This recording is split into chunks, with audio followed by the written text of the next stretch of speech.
In the 2024 draft, the New Orleans Pelicans decided to take a chance on a freakishly athletic big man out of Baylor, and he's turned into one of the biggest steals of the NBA draft and one of the most underrated rookies in the class. And his name is Yves Missi. Welcome to Basketball Intuition. I'm your host, Ethan Simon. Today we're going to be talking about Yves Missi because he's been one of my favorite rookies throughout this class, and he's also one of the most underrated rookies in the class. I was looking around YouTube for someone doing a deep dive on him, and I was like, nobody's done one, so here it is. I have a lot of stuff I want to talk about today, but I think the best place for us to start, just to kind of set the tone, is going to be his crazy build. Missi is a 6'11 big man with a 7'2 wingspan, weighing 235 pounds. He's got big, strong hands, and the most intriguing part about his build and athleticism is his 38.5-inch vertical. His athleticism is just off the charts. We're going to go through 3 different main topics, but I think the most important one and the one about his game that really sticks out the most is going to be his rebounding. I know it's not the most fun, but that's the best place for us to start. Now, in my opinion, I think Missi is the most skilled rebounder in the class, and to kind of just give you a frame of reference to how good he's been, he has the most rebounds in franchise history by a rookie, and for the Pelicans, that record was previously held by Anthony Davis. Now, Missi is averaging 8 rebounds a game, but the most impressive part about it is 3.5 of those are offensive rebounds. And with 3.5 offensive rebounds a game, that is the 6th highest in the entire NBA as a rookie. He's always diving in on the offensive glass, whether he's getting the rebound or not. He's always tipping the ball out or making defenders box him out, as well as just drawing attention from other defensive players, making them box him out. And if you do not have a real big body to put on him throughout the game, he will get the offensive rebound and he will poster you and your teammate. So if we go from offensive rebounding to defensive rebounding, there are some things that really stick out to me on the defensive side. And the biggest thing to me is that he is always boxing out. Some of the best examples I can give to you is Rudy Gobert averages 4.5 offensive rebounds a game, and against the Pelicans in their back-to-back mid-March, he had 2 offensive rebounds both times. He does a great job at boxing out and paying attention to offensive rebounders.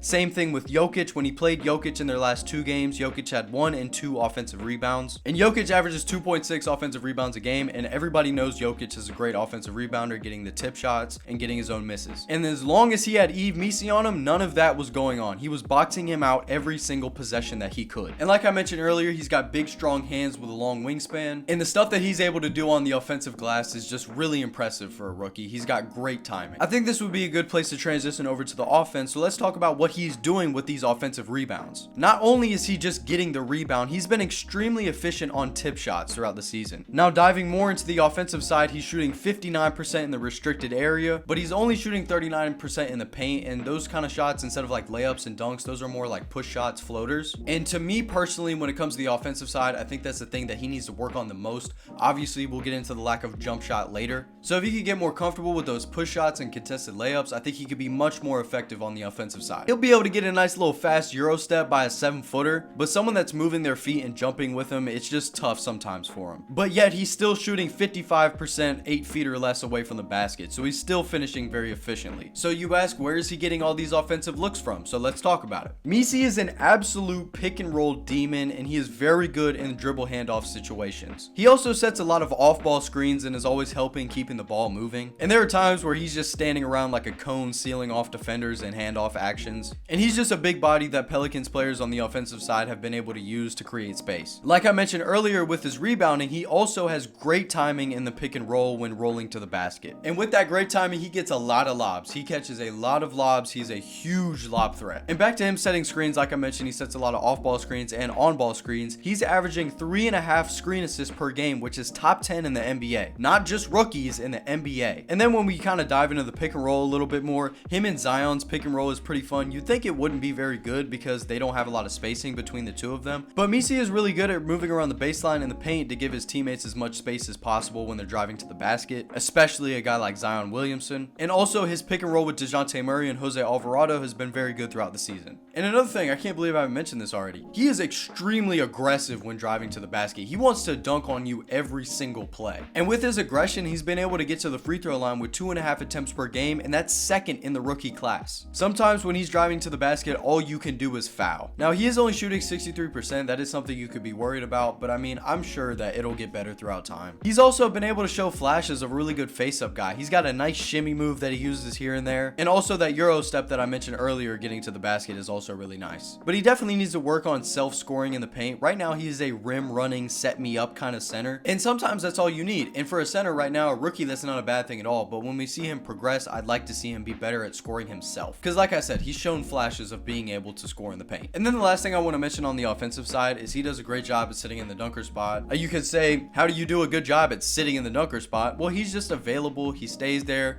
If you give him the ball in the dunker spot with a little bit of space, he's going to dunk on somebody. So for an offensive player driving to the basket, he's a really great option to just dump the ball off to real quick to get an easy 2. Now to our next main topic. It's going to be the most intriguing part about his game to me personally, and that's going to be his defense. I don't even know where to start. I have so many things I want to talk about. I think this is a good place to start. I think this applies to the offensive and defensive side. I can't believe I haven't mentioned this already. He's got a huge motor. He's got lots of energy. He's always getting up and down the floor, and he is a huge chase down block threat. Not only is he just a threat, he's already top 15 in blocks in the entire league. Not only is he just blocking shots, he's altering and contesting a lot of shots. He has great closeouts and contests. He goes straight up in the air with his crazy wingspan and vert. And the shot blocking ability off the help side is just incredible. I think the best example or comparison I could give is guys like Jaren Jackson Jr. and Giannis.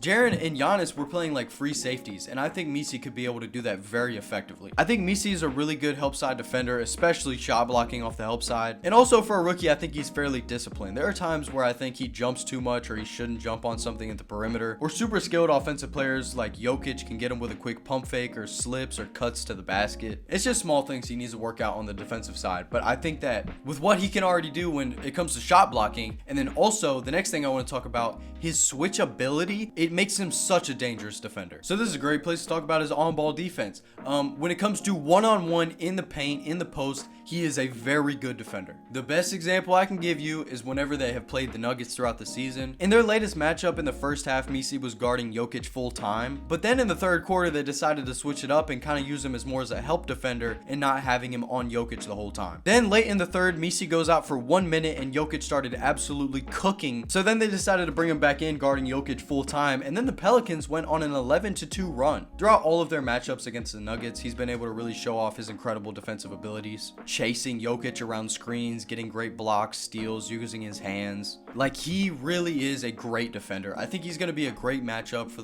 the Wembys and the Chet Holmgrens, because he's got long arms, big body, strong body, and he's going to be able to stay with you, slide with you, and contest.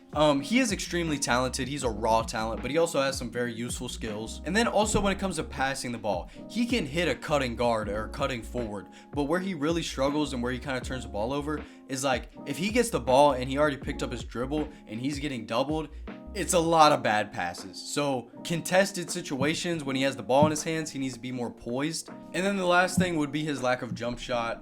He's a rim running center right now. You don't need him to have a jump shot, but if he had one, it'd be great. If you want a rim running center that's going to play great defense with a huge motor, he is your guy. And that's like all of the main stuff I had to talk about. This went by a lot faster than it did. I'm sorry if this was a short video. It might not end up being at all, but to me it felt like it went by kind of fast. I hope I got my points off. I feel like I got my point across, kind of like all over the place, but you know, you got my point. And yeah, that's all I got to talk about for Missi. So let's go to our last segment of the day before we wrap this up, and that's going to be the comment of the day. If you're not aware, the comment of the day is my favorite comment from the previous video. It can be a question, topic, statement, literally anything you want. Life, basketball, sports, golf. Like, I don't care, anything. Just literally my favorite comment from the last video is the comment of the day. So let's take a look to see who we got for today's comment of the day. This might be the best comment of the day we've ever gotten. This is like a real question, and it's like a very kind person with a great question that nobody has asked me. So the comment of the day is going to be from Vex Supreme. This is the first video of yours I've seen. It was pretty good. I enjoyed the content. What or who inspired you to start making this kind of content?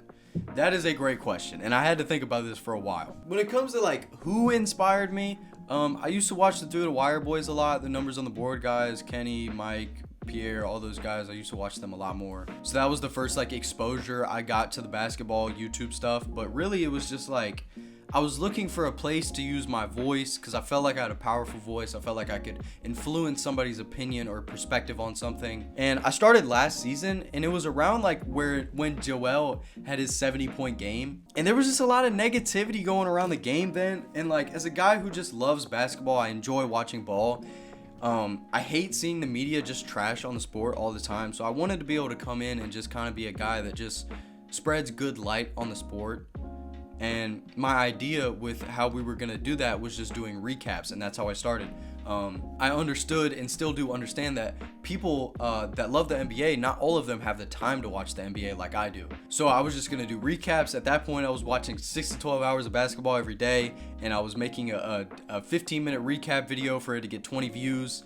And it just wasn't going very well, so I took a 7-month break, and then I came back, and then I learned how to edit, and then I started figuring out, what I really enjoyed doing when it came to basketball and content and stuff. And that's kind of just where I've landed, and that's how we get to like me doing these player breakdowns. It's like I really enjoy diving into the specifics of a player. Like, you don't see many other people on this platform coming up here and talking about Yves Missi and how good he is in the pick and roll and how great he is on the defensive side. Like I said, nobody else has made a video about this. So, and like with the Zachary Risashe, at that point, nobody else had made a real deep dive into his game. And that's just what I love. I love spreading light onto things that don't get as much attention or light as they should. And that's how we landed here. That's why I'm making an Yves Missi video right now. Nobody else has talked about him, so he deserves some love. So I'm gonna be the person to come up here and give him some love.